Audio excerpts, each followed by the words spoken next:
برعکس یوتیوب حالتون چطوره؟ امروز اومدیم از نزدیک گرونترین اکانت‌های کال آف دیوتی موبایل رو در کل جهان ببینیم. اکانت‌هایی که یوتیوبرهای بزرگی مثل فرگ از دیدنشون پشماشون ریخته.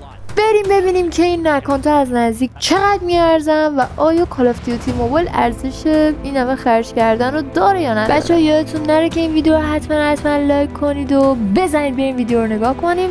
لیتس گو. بریم سراغ اولین اکانتمون که پشمای یک ملت رو ریخته. بزرگترین یوتیوبرام روی این اکانت ریاکت زدن.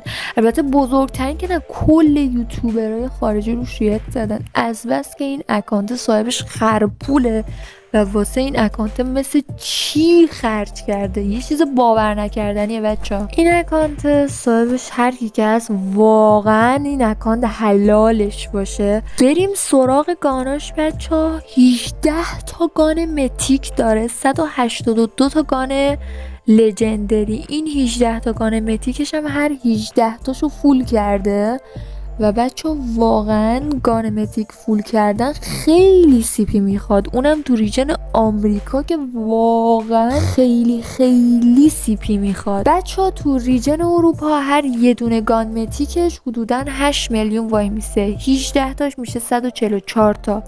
ما 100 میلیون هم فول کردن گان متیکا رو حساب کنیم حدودی، یعنی تقریبی 250 میلیون پول متیکاش شده. فقط کاراکتر لژندریش هم که میشه 120 میلیون. دو تا کاراکتر متیک هم که حدوداً بچا 50 میلیون وای میسه با آپگرید کردن. تقریبا گان لژندریش هم که حساب کردیم بچا 1 میلیارد و 200 در اومد. کلا بچا با همه چی این اکانت رو حساب کنی، بتل پس، باندل، کرید، اسکین لژند، اسکین متیک، گان لژند، گان متیک، همه اینا رو بخوای حساب کنی، کلا دیگه هر چیزی که واسه سی پی خرج بشه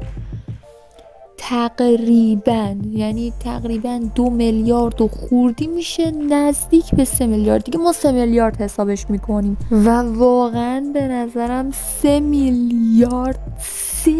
فاکینگ میلیارد واسه یه اکانت کال آف دیوتی موبایل اصلا نمیارزه. اصلا. یه نکته هم این گوشه بهتون بگم که من یه ویدیوی راجع به همین اکانت دیده بودم، طرف نوشته بود این اکانت چقدر میارزه، یکی دیگه هم جوابشو داده بود که بیشتر از $130,000 و $130,000 بچه میفته 6 میلیارد. حالا من این حساب کتابی که کردم کاملا تقریبی بودش و دقیق نمیدونم قیمت باندل کریت اینا چند شده و ممکنه که واقعا هم حرف اون طرف درست باشه و 6 میلیارد اینا باشه.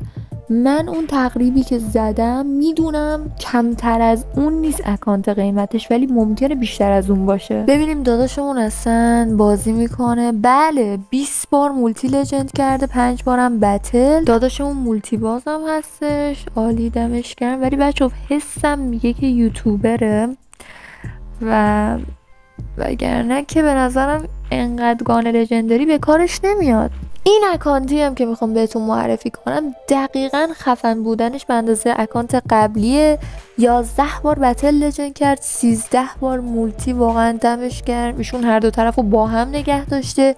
18 تا گان متیک داره که هر 18 تاش هم فول کرده. 180 تا لژندری که قبلی 182 تا لژندری داشت و 1302 تا هم اپیک داره که قبلی 1333 تا اپیک داشت. زیاد فرق بین این اکانت و اکانت قبلی نیستش، به جز 2 تا گان مثلا اینه که اکانت از قبلی کمتر داره. بچه‌ها اسکینای متیک و لژندشون که یکی، ولی اسکین اپیک این اکانت، دقت کنید، اسکین اپیک این اکانت از اکانت قبلی بیشتره. هر دو اکانت هم مثل اینکه قدیمی هستن چون اسکین بتل پس سیزن‌های قدیمو داشتن. بچه‌ها قیمت این دو تا اکانت زیاد با هم تفاوت ندارن و یه سری آیتم‌ها این حالا کمتر داره ولی در عوضش یه سری آیتم‌ها بیشتر داره. یه 2 تا لژند کمتر داره و یه چند تا اپیک بیشتر داره و در کل این که بچه‌ها هر دو تا اکانت تقریبا توی یه سطح قرار میگیرن و جزو خفن ترین اکانت ها هستن و حدودی بخوایم بگیم به حساب من اینم همون 3 میلیارد در میاد و به حساب اون دوست عزیزمون که اگه واقعا $150,000 باشه 6 میلیارد در میاد که امیدوارم بچه‌ها حرف من درست باشه نه حرف اون یارو.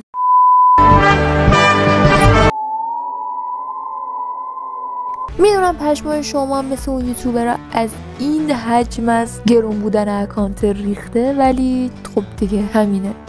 امیدوارم که از این ویدیو خوشتون اومده باشه و تا ویدیو بعدی هم خدا نگهدارتون.